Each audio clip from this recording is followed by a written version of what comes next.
Hello everyone, I welcome you all on this 10 minutes a day series. So आज की session में हम लोग थ्योरी ऑफ प्रोबेबिलिटी के पार्ट नंबर 2 को डिस्कस करेंगे। पार्ट 1 में ऑलरेडी हम लोगों ने बेसिक टर्मिनोलॉजीज के बारे में बात कर ली थी, परमुटेशन कॉम्बिनेशन के बारे में समझ लिया था। आज के इस सेशन को हम लोग स्टार्ट करेंगे with the types of events itself. So सबसे पहले बात कर लेते हैं सर्टेन इवेंट के बारे में। सो देखिए सर्टेन इवेंट क्या होता है। If the sample point in an event are same as the sample point in the sample space of the random experiment, तो उस इवेंट को क्या बोला जाएगा, एक सर्टेन इवेंट बोल दिया जाएगा। फॉर एग्जांपल, अब एक डाइस को जब भी थ्रो किया जाता है तो getting any number between 1 to 6 on a number on a dice is a certain event. या फिर अगर जब भी आप लोग कॉइन का एग्जांपल लें तो कॉइन को जब भी टॉस किया जाएगा तो हेड और टेल के आने के, दोनों के आने के बराबर चांसेस हैं, तो इसको हम लोग क्या बोल देंगे, सर्टेन इवेंट बोल देंगे। Next is impossible event, an event which never occurs और which has no favourable outcomes is called an impossible event. In other words, the event corresponding to the set phi, that is null set, is called an impossible event. अब impossible event का example क्या है, getting a number 7 on a dice is an impossible event. अब dice के ऊपर जब number ही हमारे जो है वो कितने 1 2 3 4 5 6 देखने को मिलते हैं हम लोगों को, सो 6 तक ही नंबर होते हैं। अगर इसके ऊपर 7 आने की प्रोबेबिलिटी पूछी जाएगी तो इसको क्या बोला जाएगा, इम्पॉसिबल इवेंट बोल दिया जाएगा। मूविंग अहेड, नेक्स्ट हम लोग बात कर लेते हैं म्यूचुअली एक्सक्लूसिव इवेंट्स के बारे में। सो देखिए, events are said to be mutually exclusive if the happening of any of them restricts the happening of others, that is no two और more of them can happen together और simultaneously in the same trial itself. For example, अगर आप लोग एक coin को toss करते हैं तो इवेंट हेड और ट्रेल दोनों एक साथ आ जाएं, इसकी प्रोबेबिलिटी बिल्कुल भी जीरो के बराबर है, या फिर मैं यही कहूंगा कि दोनों एक साथ में नहीं हो सकते हैं, तो इसको हम लोग क्या बोलेंगे, म्यूचुअली एक्सक्लूसिव बोल देंगे। या फिर अगर आप लोगों ने डाइस का एग्जांपल लेना है तो 1 2 3 4 5 6 नंबर्स आ देयर, 6 के 6 नंबर एक एक बार में ही हमारे पास जो है डाइस के ऊपर फ्रंट वाली साइड को अपीयर होके आ जाए, इसी it is also an mutually exclusive event. ठीक है। सो इक्वली लाइकली इवेंट्स क्या है, नेक्स्ट हम लोग देख लेते हैं। Events are said to be equally likely if they have equal choice to occur. In other words, the outcomes of the trial are said to be equally likely if, taking into consideration all relevant evidences, there is no reason to prefer one with respect to the other itself. For example, in throwing a dice, all the 6 faces are equally likely to occur. मतलब जब भी हम लोग एक dice को throw कर रहे हैं तो उस टाइम के ऊपर सारे के सारे जो फेसेस हैं वो एक साथ ही जो है उनके आने की संभावना नहीं है, तो उनको all all the 6 faces are equally likely to occur. मतलब अब देखिए 1 2 3 4 5 6, अब एक डाइस को जब भी हम लोग थ्रो करते हैं तो उस डाइस को जब भी थ्रो किया जाता है, सो 1 2 3 4 5 6, 6 के 6 फेजेस के आने की इक्वल संभावना है, तो उसको क्या बोला जाएगा, इक्वली लाइकली इवेंट बोल दिया जाएगा। म्यूचुअली एक्सक्लूसिव और इक्वली लाइकली इवेंट में सिंपल सा डिफरेंस ये है कि म्यूचुअली एक्सक्लूसिव का मतलब है कि भाई जैसे एक कॉइन को टॉस किया जा रहा है और हेड और दोनों एक साथ नहीं आ सकते हैं, अलग अलग तो आ सकते हैं बट एक साथ ना हेड और टेल दोनों नहीं आ सकते हैं, तो उसको क्या बोला जाएगा, म्यूचुअली एक्सक्लूसिव। और इक्वली लाइकली इवेंट क्या है कि मतलब भाई हर एक जो इवेंट है, एक इवेंट है उसके अंदर जो भी हमारी डेटा सेट्स हैं उनके आने की इक्वल प्रोबेबिलिटी है। ठीक है, तो उसको हम बोलेंगे equally likely event. Moving ahead, next हम लोग बात कर लेते हैं एग्जॉस्टिव इवेंट्स के बारे में। सो देखिए, if the sample points of the event taken together constitute the sample space of a random experiment, तो उसको हम लोग क्या बोल देंगे, एग्जॉस्टिव इवेंट बोल देंगे। फॉर एग्जांपल, एक रैंडम एक्सपेरिमेंट हम लोग लेते हैं, एक डाइस को थ्रो करते हैं, उसमें जो हमारी जो डेटा सेट बन जाते हैं या फिर जो प्रोबेबिलिटी बन जाती है 1 2 3 4 5 6। अब इवेंट ए क्या है, event of the odd number, कौन कौन से ऑड नंबर है, 1 3 एंड 5। सो ए इवेंट बन गया 1 3 5। बी इवेंट क्या है, event of even number 2 4 6। C event क्या है, event of multiple of 3। Multiple of 3 कौन से हैं, 3 और 6 इटसेल्फ। अब देखिए यहाँ पे है here a union b. Union, ये जो हमारा साइन रहता है उसको हम लोग यूनियन वाला साइन बोलते हैं। अगर यही साइन मैं यहाँ पे लगा लूंगा, उल्टा करके लगा लूंगा इसको, तो इसको इंटरसेक्शन साइन बोल देंगे। अब यहाँ पे ए यूनियन बी कितना हो जाएगा, यूनियन का मतलब रहता है कि भाई हम लोग जो भी हमारे डेटा सेट्स हैं उनको कंबाइन कर लेंगे। अब यहाँ पे अब देखिए 1 2 3 4 5 6 ए यूनियन बी, अगर आप लोग ध्यान से देखेंगे तो ए यूनियन बी जो निकल के आया वो हमारे सैंपल्स, जो हमारा ये रैंडम एक्सपेरिमेंट था, सैंपल स्पेस था, सैंपल स्पेस के बराबर बन गया। ठीक है, और ये here a and b are called the exhaustive events. But a union c जब हम लोगों ने किया, ए यूनियन सी, तो ए यूनियन सी 1 3 5 3 6, तो हमारा डेटा सेट क्या बन गया 1 3 5 और 6 इटसेल्फ, क्योंकि कॉमन वाले को हम लोग यहाँ पे नहीं लेंगे क्योंकि 3 तो ऑलरेडी आ चुका, तो एक ही बार लिखेंगे हम लोग इसको। सो अब ए यूनियन सी जो है वो हमारे क्या सैंपल स्पेस के बराबर बन रहा है, हमारा सैंपल स्पेस है 1 2 3 4 5 6। सो हमारा जो ए यूनियन सी है it is not equal to this sample space, so इसलिए ए और सी को जो है वो एग्जॉस्टिव इवेंट नहीं बोला जाएगा। सिंपल सी बात है, एग्जॉस्टिव इवेंट क्या है, जब भी sample points of the event taken together, जब भी हम लोगों ने सैंपल पॉइंट लिए किसी भी इवेंट के, तो इन इवेंट्स ने जब इनका यूनियन लिया, हम लोगों ने मिलाया इनको, तो हमारे पास सैंपल स्पेस ही बन गया हमारे रैंडम एक्सपेरिमेंट का। तो इन उस केस में इन दोनों इवेंट को क्या बोल देंगे हम लोग, एग्जॉस्टिव इवेंट्स बोल देंगे। मूविंग अहेड, नेक्स्ट हम लोग बात कर लेते हैं कॉम्प्लीमेंट्री इवेंट्स के बारे में।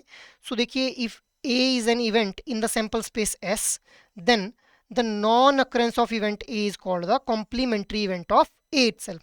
Two events A and B are the complementary event if A and B are exhaustive as well as mutually exclusive event. In other words, A and B will be complementary event if A union B is equal to sample space or A intersection B is phi, that is null set itself. For example एक random experiment किया हम लोगों ने, dice को throw किया, वहां पे sample space क्या है 1 2 3 4 5 6, ए इवेंट बन गया 1 2, बी इवेंट को मान लिया 3 4 5 6 इटसेल्फ। अब ए यूनियन बी जब हम लोगों ने किया तो सैंपल स्पेस बन गया और कॉमन कुछ भी नहीं है। देखिए ए इंटरसेक्शन, इंटरसेक्शन का मतलब होता है कॉमन होना, तो ए और बी में कुछ भी कॉमन नहीं है, तो मतलब null set, that is phi itself. अब यहाँ पे ए और बी क्या हो जाएंगे, हमारे कॉम्प्लीमेंट्री इवेंट हो जाएंगे। कॉम्प्लीमेंट्री इवेंट को हम लोग कैसे डिनोट करते हैं, ए सी से भी हम लोग इसको जो है वो डिनोट कर देते हैं, या फिर मोड के अंदर भी हम लोग जब लिखेंगे तो उसको हम लोग क्या बोल देंगे, कॉम्प्लीमेंट्री इवेंट बोल देंगे। मूविंग अहेड, अब हम लोग बात कर लेते हैं कंडीशनल प्रोबेबिलिटी के बारे में।